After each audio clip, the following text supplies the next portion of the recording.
dernier chapitre vous a beaucoup plu et je me suis dit que ce serait quand même dommage de vous priver de la suite. Donc, on est à la page 114 et au début du chapitre 7. De ce que j'ai compris, le fait de filmer de différentes manières avait pas trop l'impression de vous déranger. Voilà, de ce que j'ai compris, la plupart mettent la vidéo en ligne, regardent la vidéo et se laissent aller à la relaxation et se détendent ensuite. Donc, allonge-toi, détends-toi et profite de cette lecture tranquillement. Allez, chapitre 7. Sang de pourbe et drôle de voix. Dans les jours qui suivirent, Harry passa une bonne partie de son temps à se cacher chaque fois qu'il apercevait Gilderoy Lockhart au bout d'un couloir. Mais il lui était encore plus difficile d'éviter Colin Creevey, qui avait dû apprendre par cœur son emploi du temps. Rien ne semblait donner plus de bonheur à Colin que de répéter « ça va Harry » 6 ou 7 fois par jour et de s'entendre répondre « salut Colin », même si c'était sur un ton exaspéré. Edwige en voulait toujours à Harry de son désastreux atterrissage en voiture et la baguette magique de Ron refusait obstinément de fonctionner convenablement. Désolé.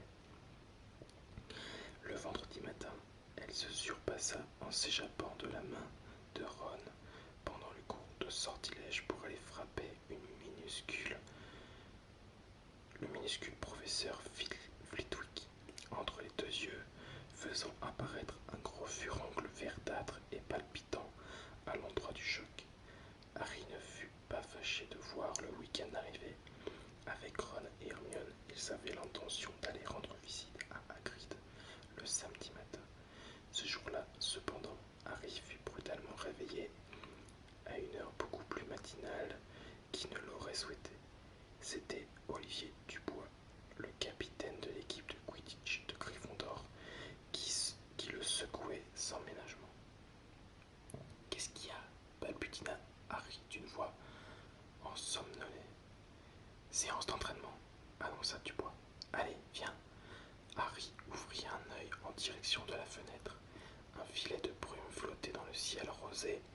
À présent qu'il était réveillé, il se demandait comment il avait pu dormir avec le vacarme que faisaient les oiseaux. « Olivier, le soleil est à peine levé, protesta-t-il d'une voix rauque. « Bien vu, dit Dubois. C'était un élève de 6e année, grand et bien bâti, avec en cet instant une lueur d'enthousiasme proche de la démence qui brillait dans son regard. « On a un nouveau programme d'entraînement, dit-il avec conviction. Attrape ton balai et arrive.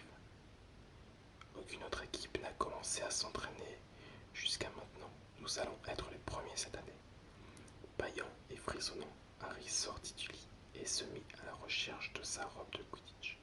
« Bravo, voilà un garçon courageux, dit Dubois. On se retrouve sur le terrain dans un quart d'heure. » Lorsqu'il eut trouvé sa robe rouge vive et revêtu sa cape pour se tenir chaud, Harry griffonna un mot à Ron pour lui dire où il était. Puis il descendit l'escalier en colimaçon, son imbus 2000 sur l'épaule. Il apprenait à sortir de la salle commune. Il s'apprêtait à sortir de la salle commune lorsqu'il entendit derrière lui un bruit de pas précipité. C'était Colin Creevey qui dévalait l'escalier avec son appareil photo autour du cou. Il tenait quelque chose à la main. « J'ai entendu quelqu'un prononcer ton nom, Harry, dit-il. Regarde ce que j'ai là. Je l'ai fait développer, je voulais te montrer ça. » Harry regarda d'un air interdit la photo que Colin brandissait sous son nez.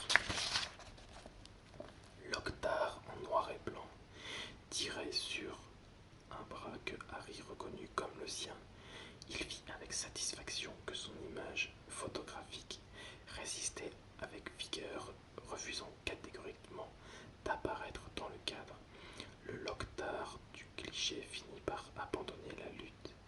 se laissa tomber, hors d'haleine, contre la bordure blanche. Tu me la dédicaces demanda Colin avec avidité. Non, répliqua sèchement Harry. Désolé, Colin, je suis pressé, j'ai une séance d'entraînement. Il se glissa dans le passage dissimulé par le portrait de la grosse dame. Hé, attends-moi, je n'ai jamais vu un match de Quidditch. Colin s'engouffra à son tour dans le passage. Je te préviens, ça va être très ennuyé, dit précipitamment Harry. Mais Colin, les yeux brillants d'excitation, ne l'écoutait pas. Tu as été le plus jeune joueur depuis un siècle. C'est bien ça, Harry, c'est bien ça, dit Colin en trottinant à côté de lui. Tu es vraiment très fort. Moi, je ne suis jamais monté sur un balai. C'est dur. Il est à toi, ce balai. C'est le meilleur qu'on puisse trouver, non? Harry ne savait pas quoi faire pour s'en débarrasser. C'est un peu comme si son ombre s'était mise à parler sans cesse. Je ne connais pas bien les règles du Quidditch, dit Colin, le souffle court. C'est vrai qu'il y a 4 balles, et deux d'entre elles qui essayent de faire tomber les joueurs de leur balai. Oui, c'est vrai, soupira Harry, résigné à devoir expliquer les règles complexes du Quidditch. On les appelle des cognards. Dans chaque équipe, il y a 2 batteurs armés de battes qui sont chargés de repousser les cognards. Fred et George Weasley sont les 2 batteurs de l'équipe de Gryffondor. Et les autres balles, elles servent à quoi demanda Colin en ratant 2 marches à force de regarder Harry bouger. Le soifle, la grosse balle rouge, sert à marquer les buts. Chaque équipe comporte 3 poursuiveurs qui se lancent le soifle et doivent essayer de le faire passer à travers les buts adverses à l'autre bout du terrain. Les buts sont constitués de poteaux très hauts sur lesquels sont fixés des cercles verticaux. Et la 4e balle, c'est le fif d'or, expliqua Harry. Il est minuscule, très rapide et très difficile à attraper. L'attrapeur a pour mission de le repérer et de s'en saisir. Le match ne peut pas se terminer tant que le vif d'or reste en vol, mais lorsqu'un attrapeur parvient à s'en emparer, son équipe gagne 150 points d'un coup. Et toi, tu es l'attrapeur de l'équipe de Gryffondor, c'est ça, dit Colin, l'air émerveillé. Oui, répondit Harry. Et il y a aussi un gardien de but dans chaque équipe. Voilà. Il était sorti du château à présent et traversait la pelouse humide de rosée, mais Colin était insatiable et continua de poser des questions tout au long du chemin. Ce fut seulement à l'entrée des vestiaires que Harry parvint à se débarrasser de lui. Je vais me chercher une bonne place pour bien voir, dit Colin en se précipitant vers les tribunes. Les autres joueurs de l'équipe étaient déjà dans les vestiaires. Dubois était le seul à avoir l'air parfaitement réveillé. Fred et George étaient assis côte à côte, les yeux bouffis et les cheveux en désordre. Alicia Spinett, une élève de 4e année qui occupait un des postes de poursuiveur, était assise à côté d'eux, la tête contre le mur, prête à se rendormir. Katy Bell et Angelina Johnson, les 2 autres poursuiveuses, étaient assises sur le banc d'en face et passaient leur temps à bâiller.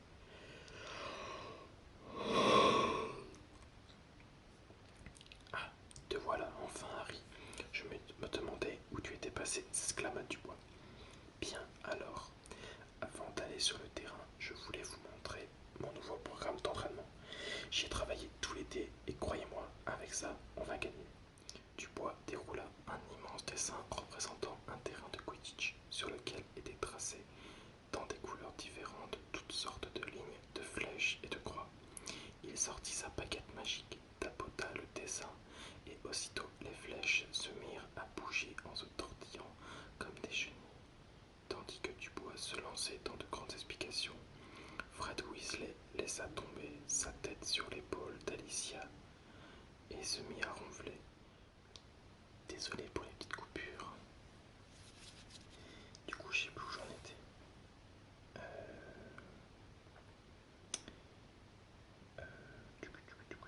Ok. Le premier dessin demanda près de 20 minutes de commentaires, mais il y en avait un deuxième au-dessous, puis un troisième. Harry sombra dans un état sans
plus que jamais. Et maintenant, nous allons expérimenter notre nouvelle stratégie sur le terrain, s'écria-t-il en saisissant son balai et en se précipitant en dehors. L'équipe le suivit dans un long bâillement. Ils étaient restés si longtemps dans les vestiaires que le soleil était complètement levé à présent. Bien qu'il y eût encore quelques lambeaux de brume sur la pelouse du stade, lorsqu'il pénétra sur le terrain, Harry vit Ron et Hermione assis dans les tribunes. « Vous n'avez pas encore fini ?» dit Ron étonné.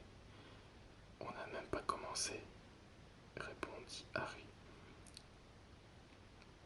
en jetant un regard d'envie sur le toast à la marmelade que Ron et Hermione avaient chacun rapporté de la grande salle. Dubois a passé son temps à nous expliquer sa nouvelle tactique. Il enfourcha son balai et donna un grand coup de pied sur le sol. Le balai s'éleva aussitôt vers le ciel. L'air frais du matin qui lui fouettait le visage. Désolé. L'air frais du matin qui lui fouettait le visage réveilla Harry plus efficacement que le long bavardage de Dubois. Retrouver le terrain de Quidditch lui procura une sensation merveilleuse. Il s'éleva à pleine vitesse et tourna autour du stade en faisant la course avec Fred et George. « Qu'est-ce que c'est que ce drôle de bruit ?» demanda Fred alors qu'il prenait un virage serré. Harry jeta un coup d'œil dans les tribunes. Colin était assis sur l'un des plus hauts gradins et prenait sans cesse des photos. Le son du déclencheur amplifié par le stade désert se répercutait en écho tout autour d'eux. « Regarde par ici, Harry, par ici !» s'écria Colin d'une petite voix aiguë. « Qui c'est celui-là ?» demanda Fred. « Aucune idée, » mentit Harry, qui accéléra brusquement pour s'éloigner le plus possible de Colin. « Qu'est-ce qui se passe ?» demanda Dubois en s'enfonçant vers eux, sourcils froncés. « Pourquoi il prend des photos, celui-là? Je n'aime pas ça. C'est peut-être un espion des Serpentards qui s'intéresse à nos nouvelles techniques d'entraînement. » « Il est à Gryffondor, dit Harry, et les Serpentards n'ont pas besoin d'espions, dit George. »« Qu'est-ce qui te fait dire ça ?» répliqua Dubois avec mauvaise humeur. « Ils sont là en personne, » répondit George, en montrant du doigt un groupe d'élèves qui venaient d'arriver sur le terrain, vêtus de robes vertes, leur balai à la main. « Alors ça, c'est incroyable, » s'indigna Dubois. « J'ai retenu le terrain pour nous. On va voir ça. » Dubois fonça en piqué, et la colère le fit atterrir plus brutalement qu'il ne l'aurait voulu. Harry, Fred et George l'avaient suivi. « Flint !» hurla Dubois à l'adresse du capitaine des Serpentards. « Le terrain nous est entièrement réservé ce matin. On s'est levé à l'aube exprès pour ça. Alors tu t'en vas maintenant. » Marcus Flint était encore plus grand que Dubois. « Il a suffisamment de place pour tout le monde, » répondit-il avec une expression rusée qui lui donnait l'air d'un troll. Angelina, Alicia et Cathy les avaient rejoints. Il n'y avait pas de filles dans l'équipe de Serpentard qui faisait front, épaule contre épaule, en toisant les Gryffondors d'un air narquois. « Mais j'ai réservé le terrain, » protesta Dubois, écumant de rage. « Je l'ai réservé. »« Ah bon ?» dit Flint. « Pourtant, j'ai un mot du professeur Rogue. Regarde. » Je, sous-signé professeur Rogue, donne à l'équipe de Serpentard l'autorisation de s'entraîner aujourd'hui sur le terrain de Quidditch afin de former leur nouvel attrapeur. « Vous avez un nouvel attrapeur ?» dit Dubois, d'un air effaré. « Où ça ?» Derrière la rangée des 6 joueurs alignés apparut alors un garçon plus petit que les autres, un sourire goguenard sur son visage pâle. C'était Draco Malfoy. « C'est toi, le fils de Lucius Malfoy ?» demanda Fred en le regardant avec dégoût. « Tiens, c'est drôle que tu parles du père de Draco, » dit Flint, tandis que le sourire des autres joueurs s'accentuait. « Je vais te montrer le magnifique cadeau qu'il a fait à l'équipe de Serpentard. » Les 7 joueurs exhibèrent alors leur balai flambant neuf avec des manches en métal chromé étincelant sur lequel était écrit en lettres d'or Nimbus sorti le mois dernier, dit Flint en chassant d'une pichenette un grain de poussière égaré sur son balai. Je peux te dire qu'il est bien meilleur que les vieux 2000. Quant aux procédures, ils ne tiennent pas à la comparaison, ajouta-t-il avec un sourire méprisant, à l'adresse de Fred et de George qui étaient tous deux équipés de procédure 5. Pendant un bon moment, les Griffons d'Or restèrent silencieux. Quant à Malfoy, il s'accordait un sourire si large que ses yeux s'étaient réduits à deux petites fentes. Oh, regardez, dit Flint, le terre est envahi. Ron et Hermione traversaient la pelouse pour venir voir ce qui se passait. Pourquoi vous ne jouez pas demanda Ron à Harry. Et lui, qu'est-ce qu'il fait là? Je suis le nouvel attrapeur des Serpentards. Weasley, répliqua Malfoy d'un ton hautain en se trapant dans sa robe. Et tout le monde est en train d'admirer les balais que mon père a offerts à l'équipe. Ron contempla bouche bée les 7 superbes balais qui s'alignaient sous ses yeux. Pas mal, non? Dit Malfoy d'une voix doucereuse. Mais peut-être que l'équipe des Gryffondors va réussir à trouver un peu d'or pour acheter de nouveaux balais. Elle aussi, vous pourriez donner vos procédures 5 à une tombola.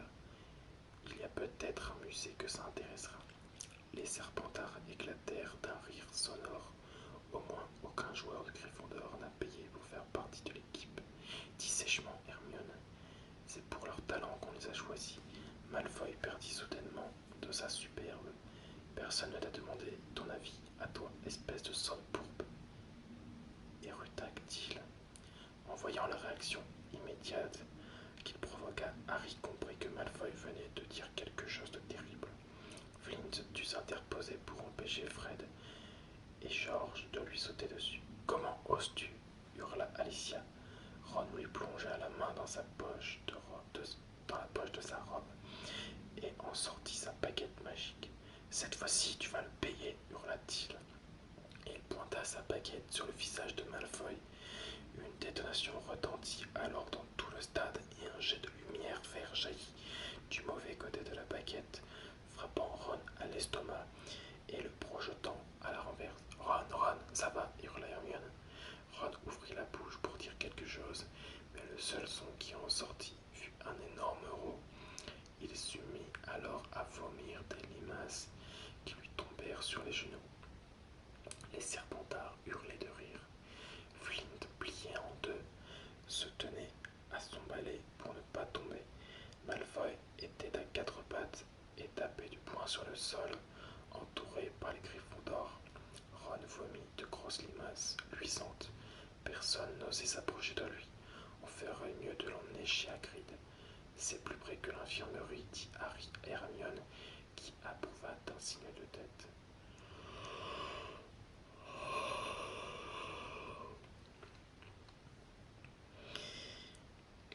Tous deux prirent Ron par les bras et l'aidèrent à se relever.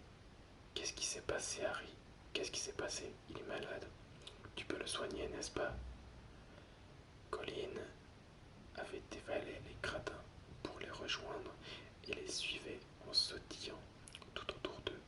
Ron eut un terrible haut de cœur et un flot de limaces jaillit à nouveau de sa bouche. Ouh là là, dit Colline fasciné. Il leva son appareil. Tu peux le tenir immobile, Harry, que je le prenne en photo. Fiche le camp, Colline, s'écria Harry avec colère. Hermione et lui entraînèrent Ron hors du stade et l'aidèrent à parcourir le chemin qui les séparait de la maison de Hagrid. On y est presque, dit Hermione à Ron. Encore un petit effort et tout ira bien. Arrivés à quelques mètres de la cabane du garde-chasse, ils virent la porte s'ouvrir, mais ce ne fut pas Hagrid qui apparut. Gilles de Roi Loctard, vêtu d'une robe mauve, sortit de la cabane à grands pas. Vite, par ici, chuta Harry en poussant Ron derrière un buisson proche. Hermione les suivit à contre-cœur. Il suffit de savoir s'y prendre, lança Loctard à Hagrid. Si vous avez besoin d'aide, vous savez où me trouver. Je vous en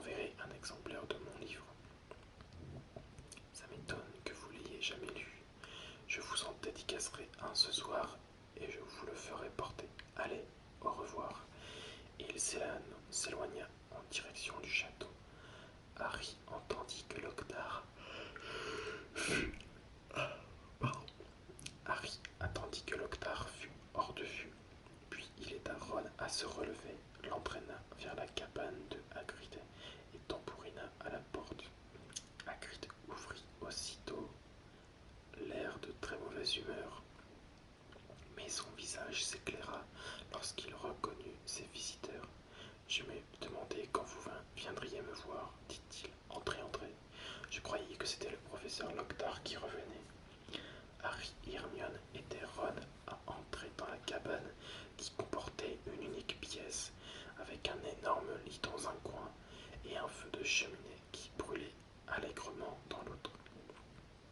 Hagrid ne sembla pas s'inquiéter de voir Ron cracher des limaces. Harry expliqua ce qui s'était passé et aida Ron à s'asseoir sur une chaise.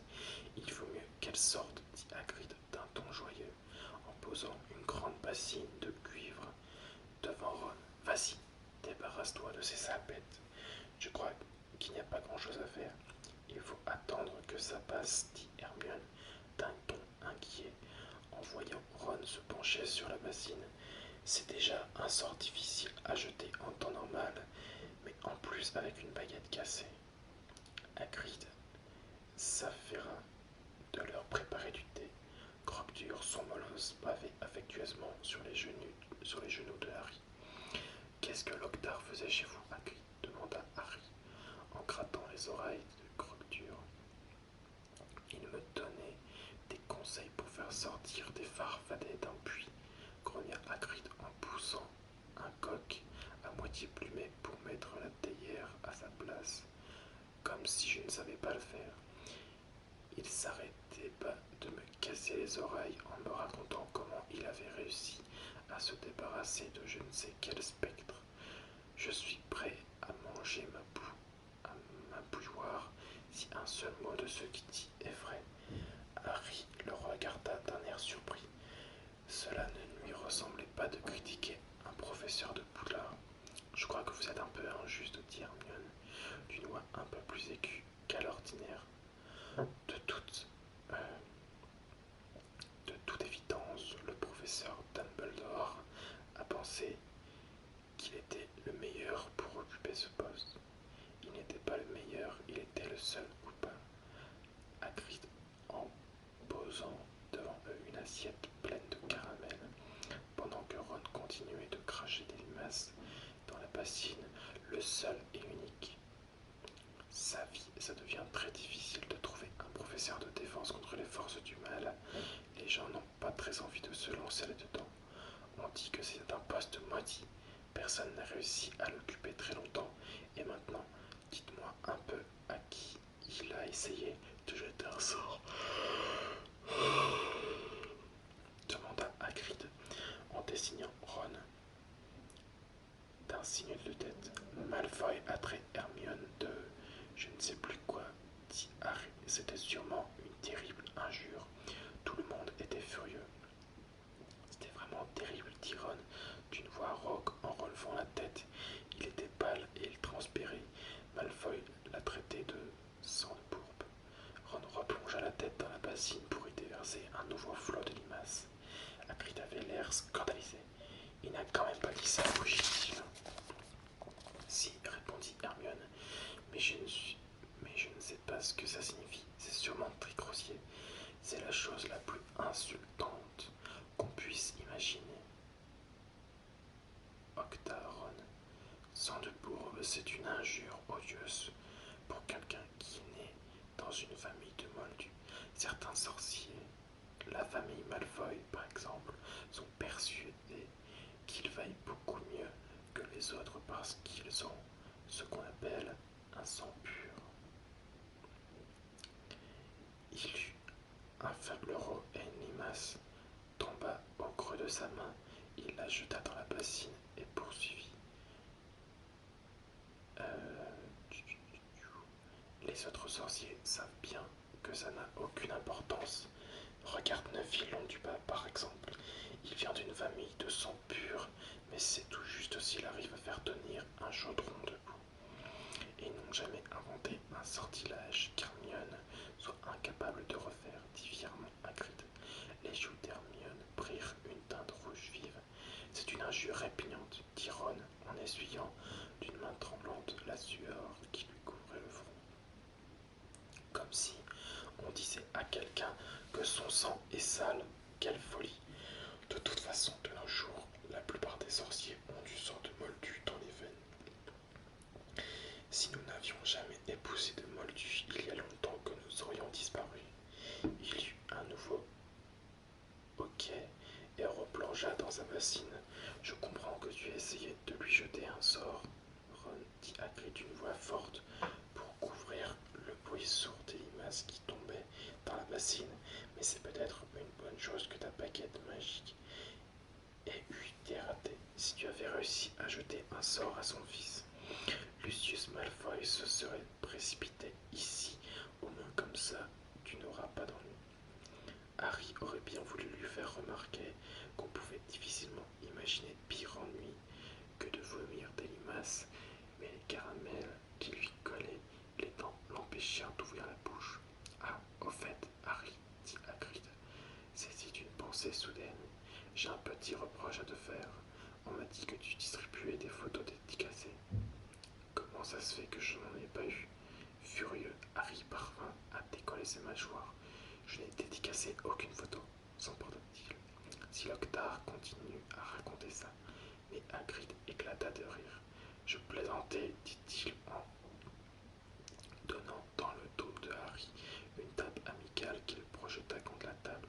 Je savais bien que c'était pas vrai. J'ai dit à Loctar que tu n'avais pas besoin de ça. Tu es plus célèbre que lui sans avoir eu besoin d'essayer. Ça n'a pas dû lui plaire, dit Harry. Je ne crois pas, assura Hagrid, l'œil brillant. Et quand je lui ai dit que je n'avais jamais lu aucun de ses livres, il est parti. Tu veux des caramels, Ron? Non merci, répondit Ron d'une voix faible. Je préfère ne pas prendre de risques. Venez voir ce que j'ai fait pousser, dit Hagrid, tandis que Harry et Hermione finissaient leur tasse de thé. Dans un premier potager à l'arrière de la cabane, Hagrid leur montra une douzaine de citrouilles géantes, aussi grosses qu'un rocher. Elles sont belles, hein, dit Hagrid d'un ton joyeux. C'est pour Halloween. Elles devraient être assez grandes à ce moment-là. Qu'est-ce que vous utilisez comme engrais? Demanda Harry. Hagrid regarda par-dessus son épaule pour vérifier qu'il n'y avait personne à proximité. Je leur donne un peu d'aide. Tu vois ce que je veux dire, répondit-il. Harry remarqua le parapluie rose de Hagrid posé contre le mur de la cabane. Il avait déjà eu de bonnes raisons de soupçonner que ce parapluie était beaucoup plus que ce qu'il paraissait. Il avait même la quasi-certitude que la baguette magique de Hagrid était cachée à l'intérieur. Officiellement, Hagrid n'avait pas le droit d'utiliser la magie. Il avait été renvoyé de Poudlard alors qu'il était un élève de 3e année, mais Harry n'avait jamais su pourquoi.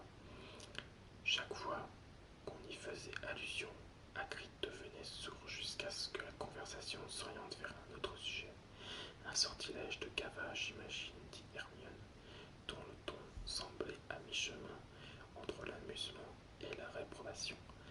Vous avez fait un bon travail. Et c'est ce que m'a dit ta petite sœur, répondit Hagrid en se tournant vers Ron. Je l'ai rencontrée hier. Hagrid lança un regard oblique à Harry, et sa barbe hirsute tressaillit. Elle a dit qu'elle voulait juste jeter un coup d'œil, mais je crois bien qu'elle espérait rencontrer quelqu'un d'autre en venant chez moi. Il adressa un clin d'œil à Harry. Si tu veux mon avis, elle ne dirait pas non à une photo dédicate. Ah, ça suffit, coupa Harry. Ron éclata de rire, et le sol fut aussitôt arrosé de limaces. Attention, rugit Hagrid en éloignant Ron de ses précieuses citrouilles. C'était presque l'heure du déjeuner, et Harry, qui n'avait mangé que quelques caramels depuis l'aube, avait hâte de prendre de vrais repas. Il tire hors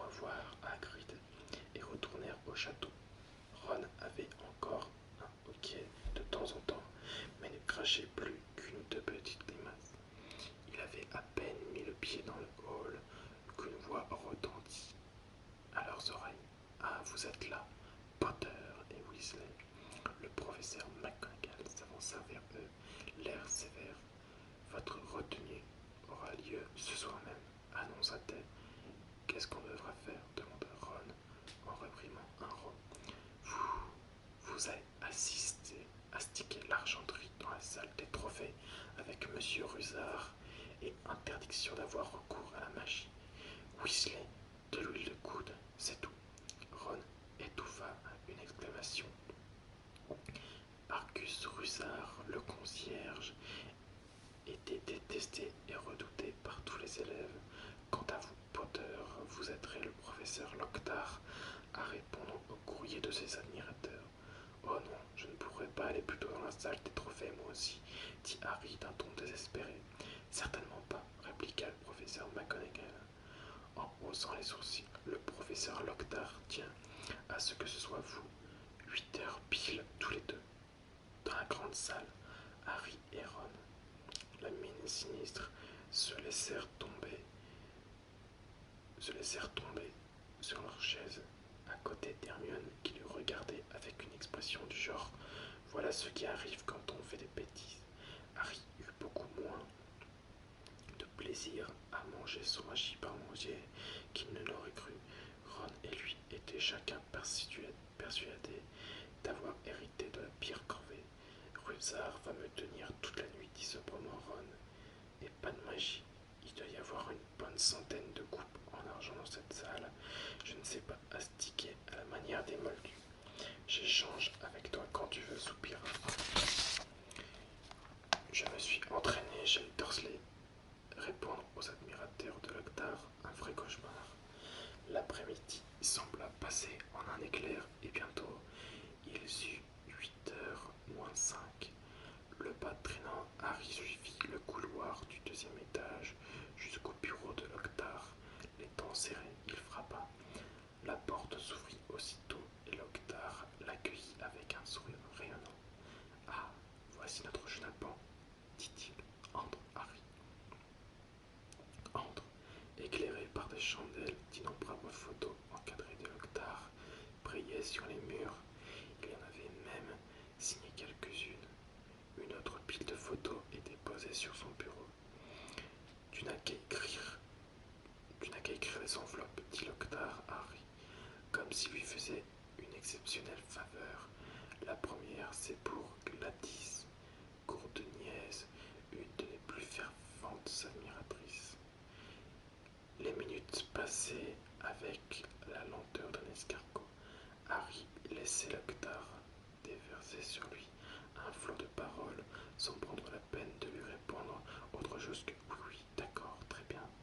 De temps en temps, il percevait une phrase du genre « La renommée est une amie bien peu fidèle, Harry » ou « La célébrité ne peut donner que ce gars-là, ne l'oublie jamais ». Les chandelles diminuaient régulièrement et leur lumière de plus en plus incertaine dansait devant le visage mouvant des photos de Locktar qui les regardaient. Harry écrivait de sa main douloureuse ce qui lui sembla être la millième enveloppe, sur laquelle il recopia l'adresse d'une certaine Veronica Smithley. Il devrait bientôt être l'heure de partir, pensa-t-il, consterné. Pourvu que ce soit bientôt l'heure, il entendit alors quelque chose qui n'avait rien à voir avec le bavardage de Locktar ou le crachotement des chandelles moribondes. C'était une voix à figer le sang, une voix à couper le souffle, une voix glacée comme un venin. Viens, viens à moi, que je te déchire, que je t'écorche, que je te tue. Harry sursauta si fort qu'une tache d'encre couleur lilas s'éclata à l'adresse de Veronica Smithley. Quoi, dit-il à voix haute. Eh oui, je sais, dit Locktar, qui croyait que Harry lui répondait 6 mois de suite, en tête de la liste des best-sellers, record battu. Non, je ne parlais pas de ça, dit Harry affolé. Cette voix, pardon, demanda Locktar, déconcerté. Quelle voix? Cette voix qui a dit vous ne l'avez pas entendu. Locktar regarda Harry d'un air stupéfait. De quoi parles-tu, Harry?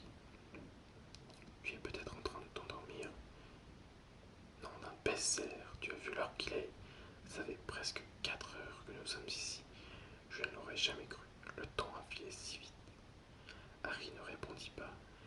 Il tendait l'oreille pour essayer d'entendre à nouveau la voix, mais en dehors de Loctar, qui lui disait qu'il ne pourrait pas, pas espérer passer un aussi agréable moment chaque fois qu'il serait en retenue, il n'entendait plus le moindre son. Tout étourdi, Harry s'en alla. Il était si tard que la salle commune de Gryffondor était presque vide. Harry monta directement dans le dortoir. Ron n'était pas encore revenu. Harry enfila son pyjama, se mit au lit et attendit. Ron arriva une demi-heure plus tard, en se frottant le bras droit et en répandant une odeur de produit nettoyant dans la pénombre de la pièce. J'ai les muscles complètement raides, grogna-t-il, avant de se laisser tomber sur le lit. Il m'a fait astiguer 14 fois la coupe de Quidditch avant d'être enfin satisfait. Ensuite, j'ai eu une nouvelle attaque de limaces sur une médaille pour service rendu à l'école.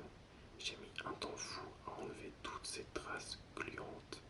Et avec Loctar, c'était comment?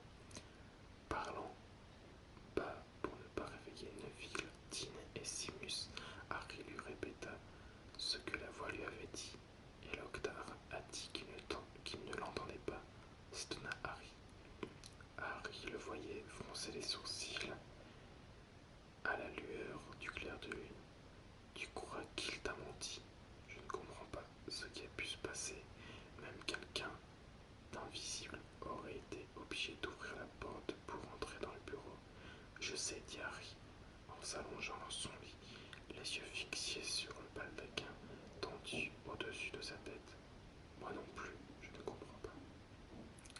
Voilà, fin du chapitre 7. On attaque le chapitre 8. Voilà, on se retrouve pour la suite avec le chapitre 8. Juste avant, je vais boire un petit verre d'eau parce que malgré tout, à parler comme ça donne soif. On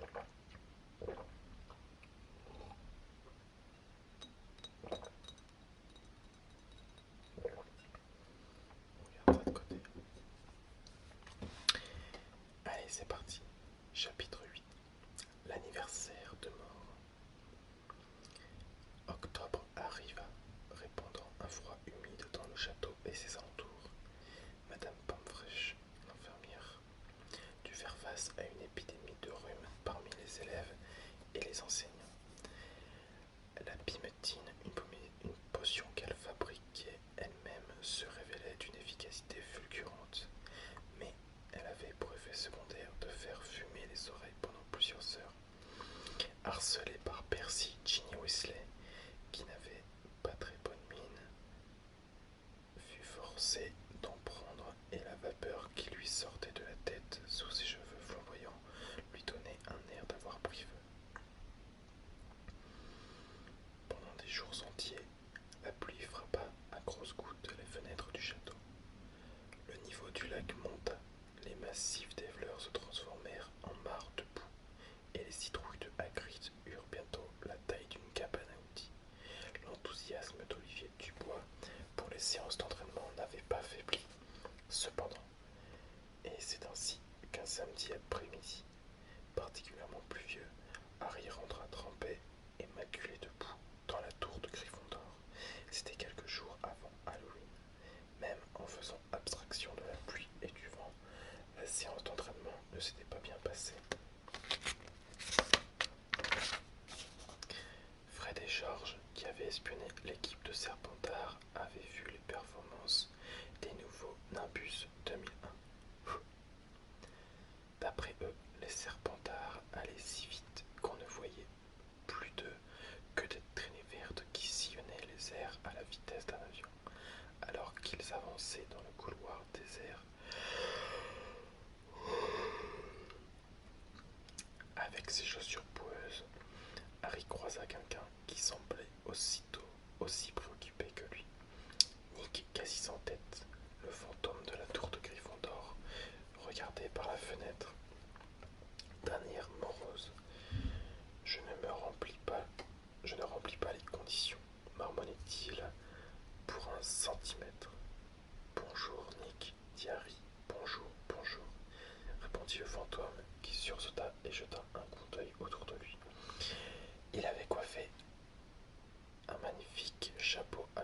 sur ses longs cheveux bouclés et portait un pourpoint orné d'une fraise qui dissimulait son cou presque entièrement tranché.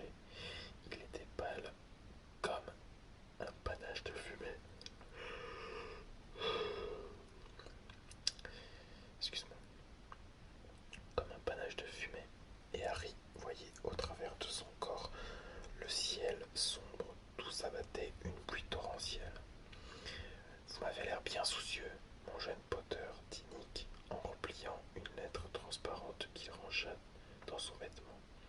Vous aussi, dit Harry. Oh, ce n'est pas très important, répondit Nick quasi sans tête, avec un mouvement gracieux de la main. En fait, je n'avais pas tellement envie d'en faire partie. Bien sûr, j'ai envoyé ma candidature, mais il paraît que je ne remplis pas les conditions requises. Malgré son ton léger, son visage exprimait une profonde amertume. Mais quand même, s'exclama-t-il. Soudain, en sortant la lettre de sa poche, on pourrait penser que recevoir dans la nuque 45 coups d'une hache émoussée suffirait à vous faire admettre au club des chasseurs sans tête. Non, certainement, répondit Harry, dont il attendait de toute évidence l'approbation. Personne plus que moi n'aurait souhaité que le travail soit fait proprement et que ma tête soit tranchée nette. Cela m'aurait épargné beaucoup de souffrance et de ridicule, et pourtant, Nick quasi sans tête secoua la lettre pour la déplier et lut d'un ton furieux. Nous ne pouvons accepter dans notre club que des membres dont la tête a été complètement séparée du corps. Vous comprendrez bien que dans le cas contraire, il nous serait impossible de participer à des activités telles que le lancer de tête à cheval ou la course en tête. J'ai donc le très profond regret de vous informer que vous ne remplissez pas les conditions requises pour être admis dans notre club. Nous vous prions d'agréer, etc. Et c'est signé Sir Patrick Delaney Potmore. Furieux, Nick assis en tête, fourra la lettre dans sa poche. Ma tête ne tient que par 1 centimètre de peau et de tendon, Harry. Tout le monde penserait que j'ai été bel et bien décapité. Eh bien non, ce n'est pas encore assez pour monsieur Coupécourt Potmore. Nick, quasi sans tête, respira profondément à plusieurs reprises, puis il reprit d'un ton plus calme. Et vous, Harry, qu'est-ce qui vous tracasse ainsi? Je peux faire quelque chose? Non, répondit Harry, à moins que vous ne sachiez où nous pourrions nous procurer 7 Nimbus 2001 pour notre match contre les Serpes. La fin de la phrase de Harry fut étouffée par un miaulement perçant qui retentit près de ses chevilles. Il regarda par terre et vit 2 yeux jaunes qui brillaient comme des lampes.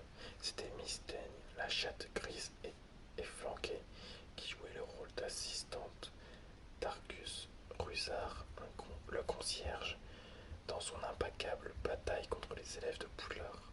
Vous feriez mieux de filer d'ici, Harry, dit précipitamment Nick. Rusard n'est pas de très bonne humeur. Il a la grippe et des élèves de 3e année ont accidentellement projeté de la cervelle de crapaud au plafond du cachot numéro 5. Il a passé la matinée à tout nettoyer. Alors, s'il vous voit, que vous mettez de la boue partout. Vous avez raison, dit Harry, en fuyant le regard accusateur de Miss Daigne. Il ne fut pas assez rapide, cependant. Attiré par le mystérieux pouvoir qui semblait le lier à son horrible animal, Argus Rusard surgit soudain à travers une tapisserie, la respiration sifflante, le regard flamboyant. Sa tête était enveloppée dans une écharpe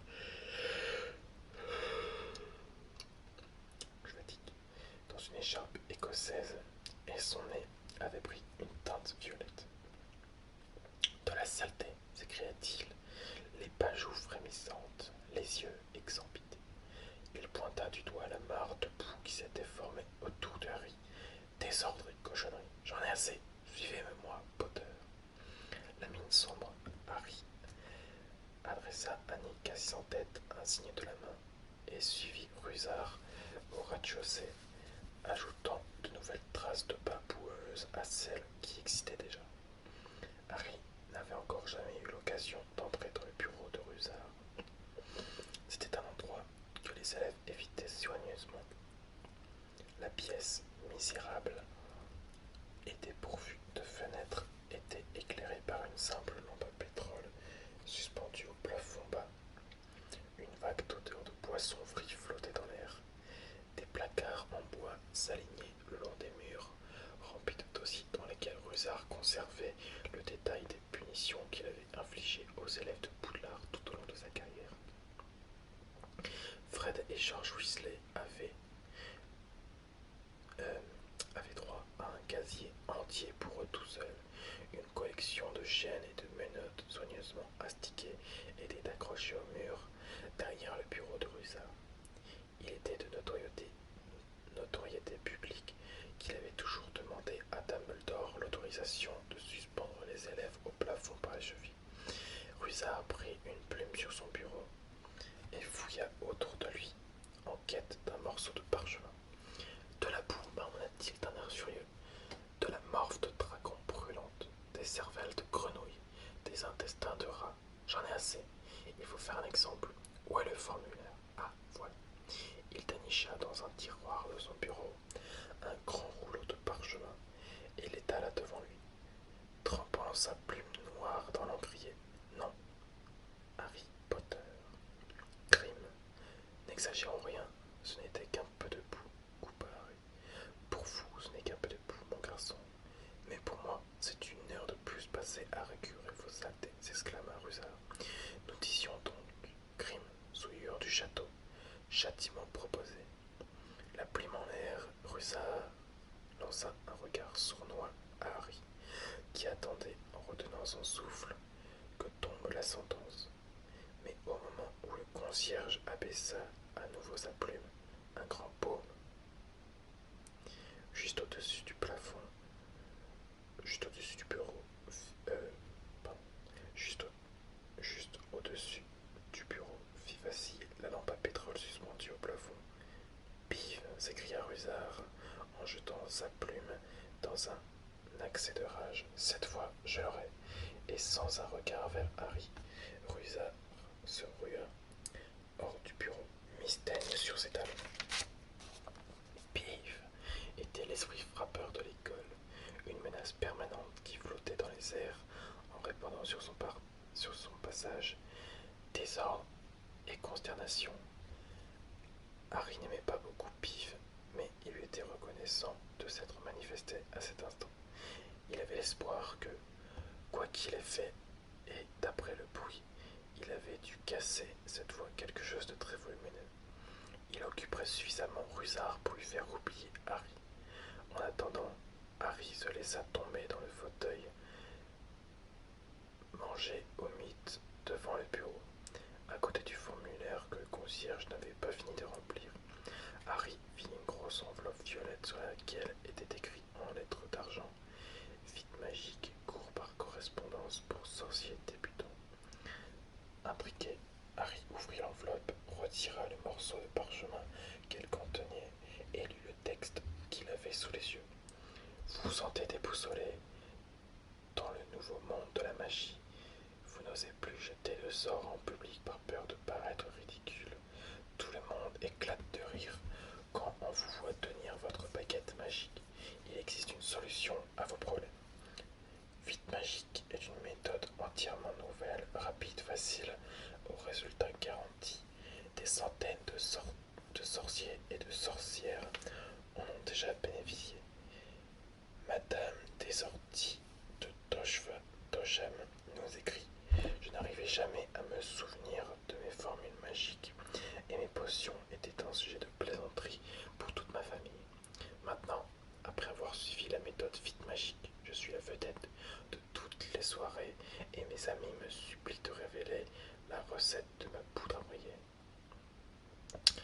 Le sorcier DJ Brod de Tisbury nous dit: Mon époux se moquait de la faiblesse de mes charmes, mais après m'être plongé un mois dans votre fabuleuse méthode Vite Magique, j'ai réussi à la transformer en zébu. Merci Vite Magique. Fasciné, Harry Harry jeta un coup d'œil aux autres prospectus qu'il trouva dans l'enveloppe. Pourquoi donc Rusard voulait-il suivre un cours de magie par correspondance? Cela signifiait-il qu'il n'était pas un sorcier à part entière? Harry était en train de lire. Première leçon. Savoir tenir votre paquette. Quelques conseils utiles. Lorsqu'il entendit le pas du concierge dans le couloir, Harry remit aussitôt les prospectus dans l'enveloppe qu'il jeta sur le bureau. À l'instant où la porte s'ouvrait, Rusard avait l'air triomphant. Cette armoire à disparaître avait une grande valeur, dit à Miss Teigne d'un air joyeux. Cette fois-ci, ma mignonne, Pive est coincé. Il posa les yeux sur Harry, puis sur l'enveloppe de la méthode vide magique. Harry se rendit compte trop tard qu'il l'avait jetée à une bonne cinquantaine de centimètres de l'endroit où elle se trouvait auparavant. Le visage d'ordinaire livide de Rusard vira au rouge brique. Harry se prépara à être submergé par une vague de fureur. Rusard saisit l'enveloppe d'un geste vif et la rangea dans un tiroir. Vous avez lu? Balbutia-t-il. Non, mentit Harry. Rusard se tordait les mains. Si j'avais pensé que vous liriez ma correspondance privée. D'ailleurs, ce n'est pas à moi, c'est pour un ami. Néanmoins, cependant, Harry le regardait avec inquiétude. Rusard n'avait jamais paru aussi en colère. Ses yeux lui sortaient de la tête, ses joues flasques étaient agitées de tic, et l'écharpe écossaise n'arrangeait rien. Très bien, dans ce cas, sortez, et pas un mot. Non, pas que. Enfin, si vous l'avez pas lu, allez-vous-en. Il faut que j'écrive un rapport sur Pive. Stupéfait d'avoir une telle chance, Harry se précipita hors du bureau, fila le long du couloir et remonta l'escalier 4 à 4. Sortir du bureau de Rusard sans la moindre punition représentait sans doute un exploit unique dans l'histoire de l'école. Harry, ça a marché. Nick, quasi sans tête, sortit d'une salle de classe derrière lui. Harry vit les restes d'une grande armoire noire et or qu'il avait dû tomber de haut et s'était fracassé sur le sol. J'ai réussi à convaincre Pive de la laisser tomber juste au-dessus du bureau de Rusard, dit Nick. J'espérais détourner son attention. C'était vous, dit Harry avec reconnaissance. Oui, ça a très bien marché. Je n'ai même pas eu de retenue. Merci, Nick. Ils repartirent ensemble le long du couloir. Harry remarqua que Nick, quasi sans tête, tenait toujours à la main la lettre de refus de Sir Patrick. J'aimerais bien faire quelque chose pour vous à propos de cette histoire de club, dit Harry. Nick s'arrêta net. Surpris, Harry n'eut pas le temps de l'éviter et lui passa au travers. Il eut l'impression d'avoir franchi une cascade glacée. Il y a quelque chose que vous pouvez faire, s'exclama Nick d'une voix surexcitée. Harry, serait-ce trop vous demander de... Non, vous n'allez pas accepter. De quoi s'agit-il? Le jour d'Halloween sera le 500e anniversaire de ma mort, dit Nick quasi sans tête, en se rengorgeant. Ah, dit Harry, qui ne savait pas s'il devait avoir l'air joyeux ou désolé. À cette occasion, j'organise une petite fête dans le plus grand des cachots. Des amis viendront de tout le pays et ce serait pour moi un tel honneur si vous acceptiez de vous joindre à nous. Monsieur Weasley et Miss Granger seraient également les bienvenus, cela va sans dire, mais je me doute que vous préférez assister à la fête de l'école. Il regarda Harry d'un air anxieux. Oh non, dit aussitôt Harry, je serais ravi de venir. Ah, cher ami, Harry Potter, présent à l'anniversaire de ma mort. Et il hésita un instant, l'œil brillant d'excitation. Croyez-vous que vous pourriez éventuellement dire à Sir Patrick combien vous me trouvez impressionnant et même terrifiant? Bien sûr. Nick, quasi sans tête, eut alors un sourire radieux. Un anniversaire de mort, dit Hermione avec enthousiasme, lorsque Harry fut redescendu dans la salle commune après s'être changé. Il ne doit pas y avoir beaucoup de vivants qui peuvent se vanter d'avoir assisté à ce genre de fête. Ça va être impressionnant. Fêter l'anniversaire de sa mort. qualité, bougonna Ron, qui était en train de faire ses devoirs. Je ne vois pas ce que ça de réjouissant. La pluie continuait de marteler les fenêtres d'un noir d'encre. La salle commune, en revanche, était claire et chaleureuse. Le feu qui ronflait dans la cheminée répandait sa lumière dansante sur les élèves assis dans les fauteuils défoncés et occupés à lire, à bavarder ou à faire leurs devoirs. Fred et George, eux, avaient voulu savoir ce qui se passerait si on donnait à manger des pétards du docteur Flibuste à une salamandre. Fred avait sauvé le lézard orange vif, habitué à des flammes, à la fin d'un cours de soins aux créatures magiques, et l'animal était en train de se consumer doucement sur une table entourée d'un groupe de spectateurs curieux. Harry était sur le point de raconter à Ron et Hermione ce qui s'était passé dans le bureau du Russard, notamment sa découverte du prospectus de vite magique, lorsque la salamandre s'éleva soudain dans les airs et se mit à tournoyer autour de la pièce en crachant des étincelles dans un bruit d'explosion assourdissant. Devant le spectacle de la salamandre, entourée d'une pluie d'étoiles qui jaillissaient de sa gueule et de Percy qui se déchaînait contre Fred et George en hurlant à se casser la voix, Harry oublia complètement le concierge et sa méthode vite magique. Lorsqu'arriva le jour d'Halloween, Harry regretta d'avoir promis un peu hâtivement d'assister à la fête de Nick Quasi-sans-Tête. Les élèves de l'école se préparaient avec enthousiasme au grand festin qui allait les réunir. La grande salle était décorée avec des chauves-souris vivantes. Les énormes citrouilles de Hagrid avaient été évidées pour en faire des lanternes où on aurait pu s'asseoir à trois, et d'après les rumeurs, Dumbledore avait fait venir une troupe de squelettes dansant pour assurer le spectacle. Une promesse est une promesse, dit Hermione à Harry d'un ton autoritaire. Et tu as dit que tu irais à cette fête. Ainsi, à 7 heures du soir, Harry, Ron et Hermione passèrent sans y entrer devant la grande salle bondée, résistant à l'attraction des assiettes d'or et des chandelles qui scintillaient de toutes parts, et prirent la direction des cachots. Les trois passages qui menaient à l'endroit où se passait la fête de Nick Quasi-sans-Tête étaient éclairés par des chandelles fines et noires dont la lueur bleuâtre lui donnait à eux aussi l'aspect de fantômes. Il faisait de plus en plus froid à mesure qu'ils avançaient. Bientôt, ils entendirent un son épouvantable, comme des centaines d'ongles grissant sur un énorme tableau noir. « C'est de la musique, ça !» murmura Ron. Derrière un angle du couloir, ils virent soudain Nick Quasi-sans-Tête qui se tenait dans l'embrasure d'une porte tendue de draperie noire. « Mes chers amis, dit le fantôme d'un ton lugubre, soyez les bienvenus. Je suis si content que vous soyez là. » Il ôta son chapeau à plumes et les invita à entrer en s'inclinant devant eux. Un spectacle stupéfiant s'ouvrit alors à leurs yeux. Des centaines de silhouettes translucides d'une couleur gris-perle glissaient autour d'une piste de danse bondée où d'autres formes spectrales valsaient au son terrifiant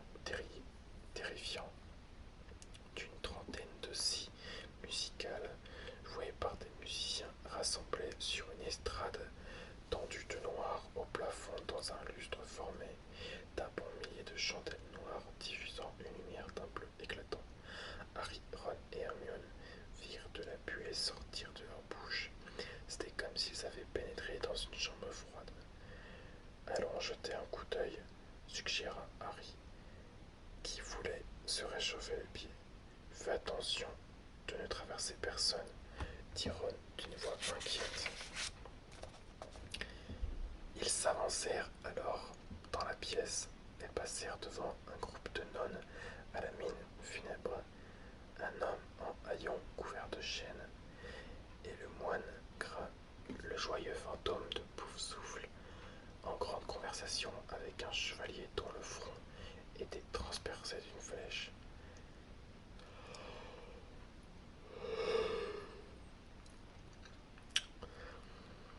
Harry ne fut pas surpris de voir que le baron sanglant, l'horrible fantôme de Serpentard, couvert de taches de sang, restait seul dans un coin, ignoré par les autres spectres.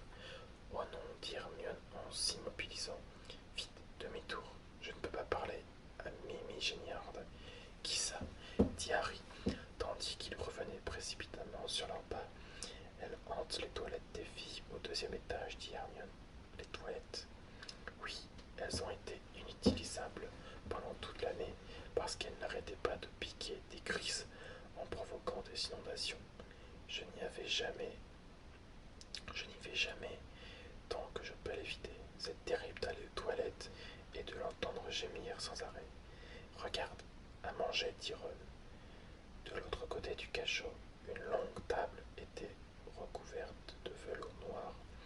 Ils s'en approchèrent d'un air gourmand, mais se figèrent soudain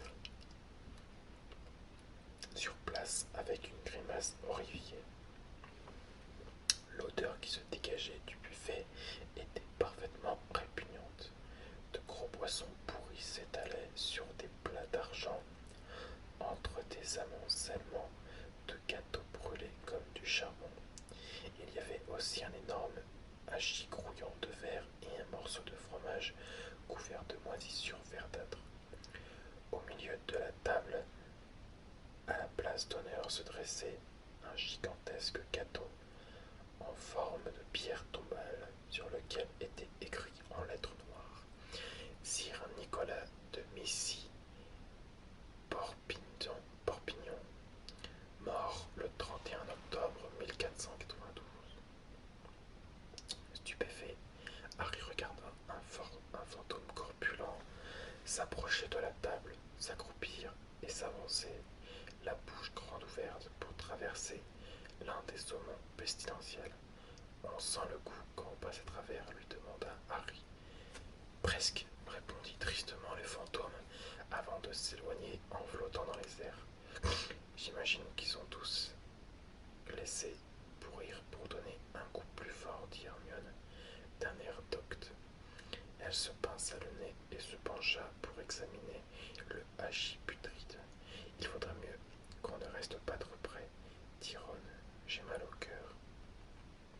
Il avait à peine fait demi-tour qu'un petit bonhomme jaillit de sous la table et vint flotter devant eux. Bonjour, Pive, dit prudemment Harry. À la différence des fantômes qui évoluaient autour d'eux, Pive, l'esprit frappeur, n'avait rien de pâle ni de transparent. Il portait un chapeau pointu orange vif, un nœud papillon qui tournait sur lui-même et arborait un large sourire sur son visage sournois.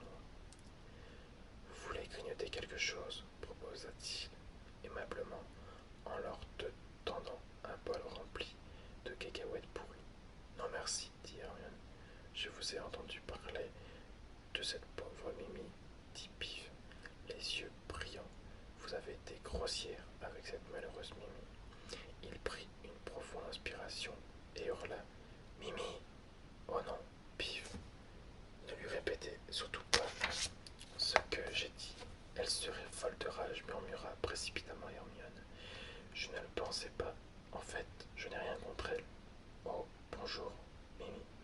Mimi était un fantôme de jeune fille, petite et trapue, avec le visage le plus maussade qu'on puisse imaginer, à demi caché, sous de longs cheveux pendants et une paire de lunettes au vert épais.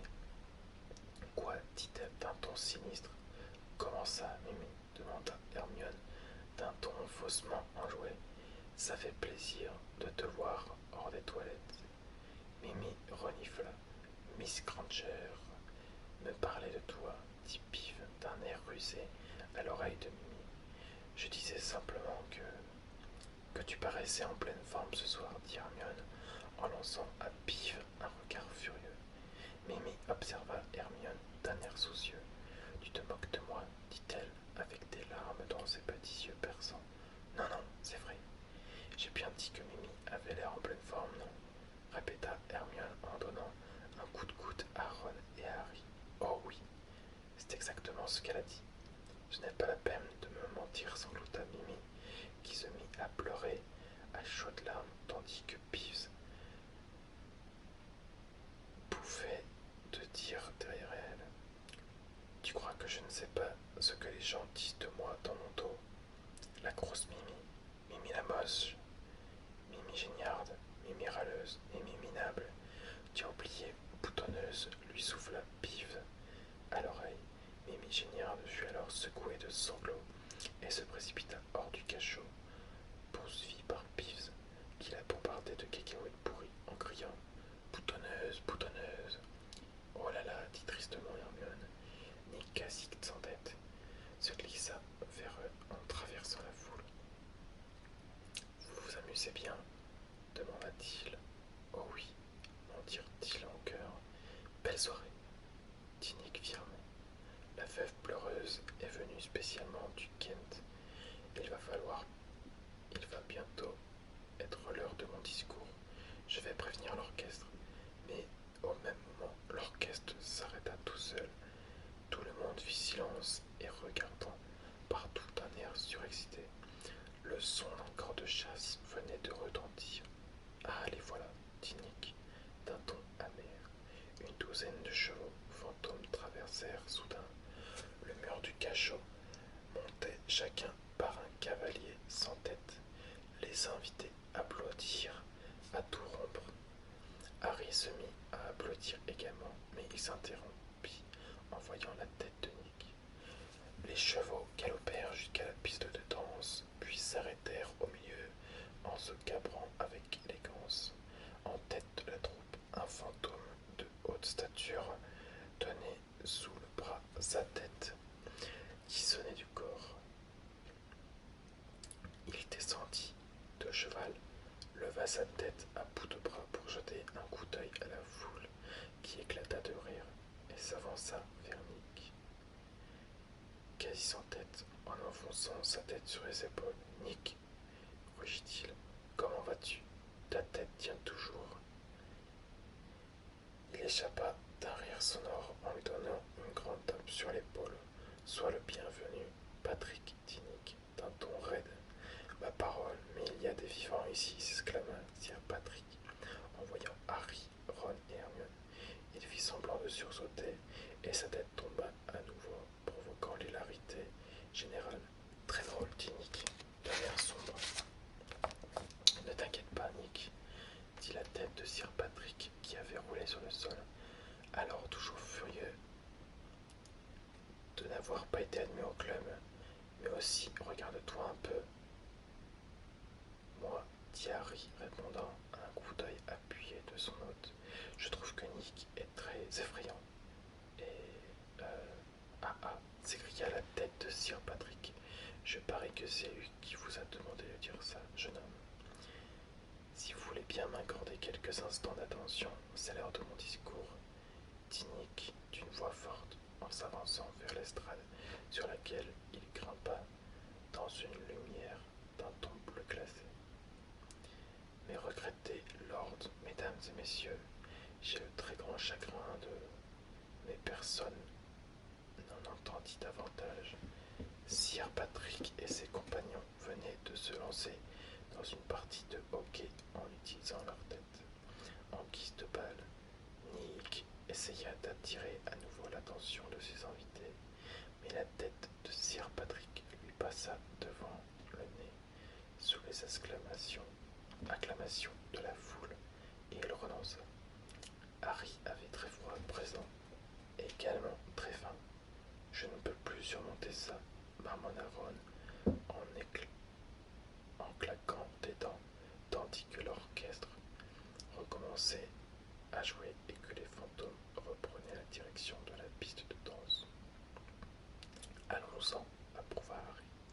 Ils reculèrent vers la porte, adressant des signes de tête et les sourires radieux à tous ceux qui les regardaient, et quelques instants plus tard, ils reprirent le passage éclairé par les chandelles noires. Peut-être qu'il restera encore du gâteau, dit Ron avec espoir en hâtant le pas vers l'escalier qui remontait au rez-de-chaussée. Ce fut à ce moment-là que Harry l'entendit à nouveau. Déchire, écorche, tue. C'était la même voix froide et mortelle qu'il avait entendue dans le bureau de l'Octare.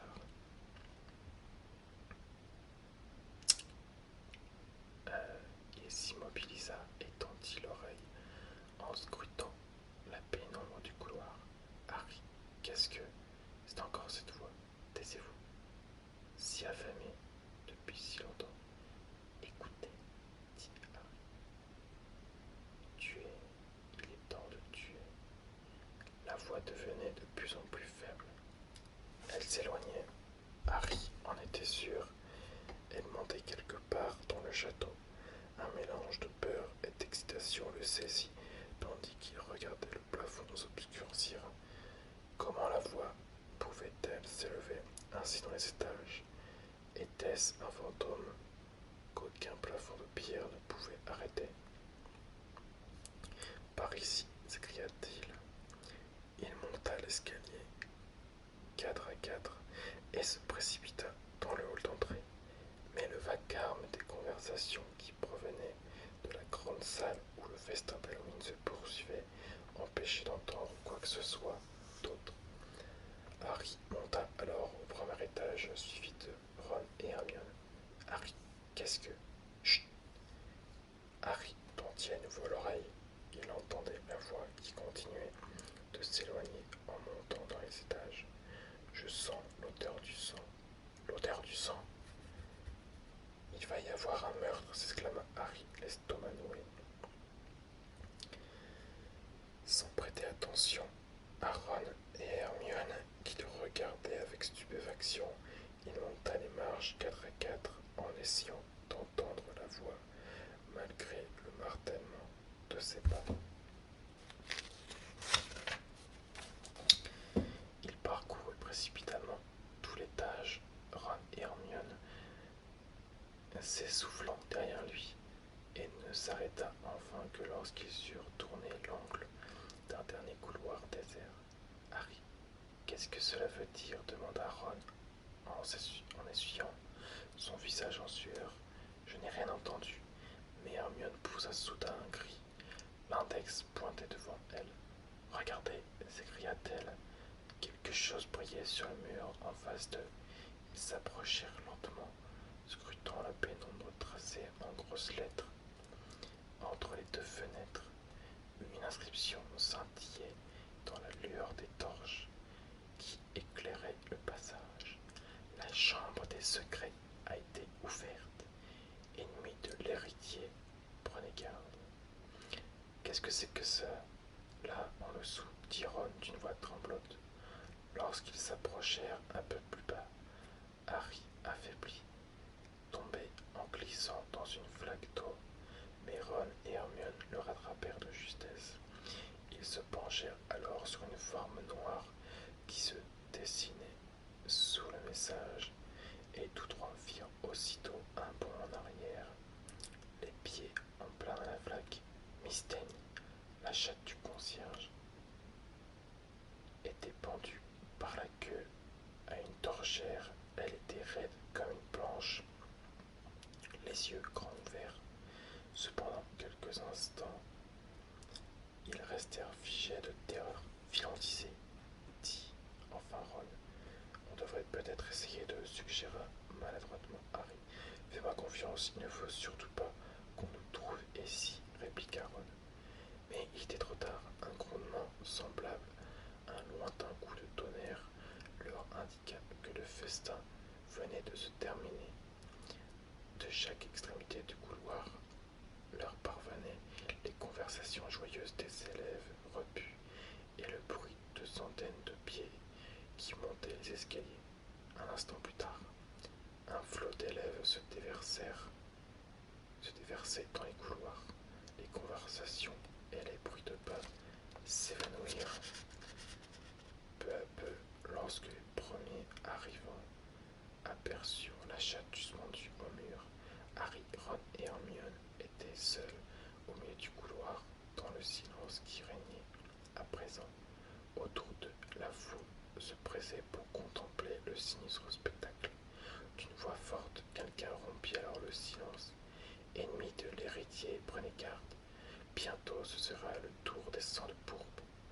C'était Draco Malfoy qui s'était faufilé jusqu'au premier rang. Ses yeux froids, flamboyants, et son visage habituellement pâle s'étaient empourprés. Avec un grand sourire, il regarda longuement la chatte immobile pendue au mur. Voilà, on a terminé le chapitre 8. Eh bien, comme chaque semaine, rendez-vous la semaine prochaine ou plus tard pour le prochain épisode. Voilà, de Harry Potter et la Chambre des Secrets. Le chapitre 9, c'est l'avertissement. Et le 10, ben, on le verra. Tu le sauras la prochaine fois. Voilà, comme tout à l'heure, j'espère que cette lecture chuchote t'a plu.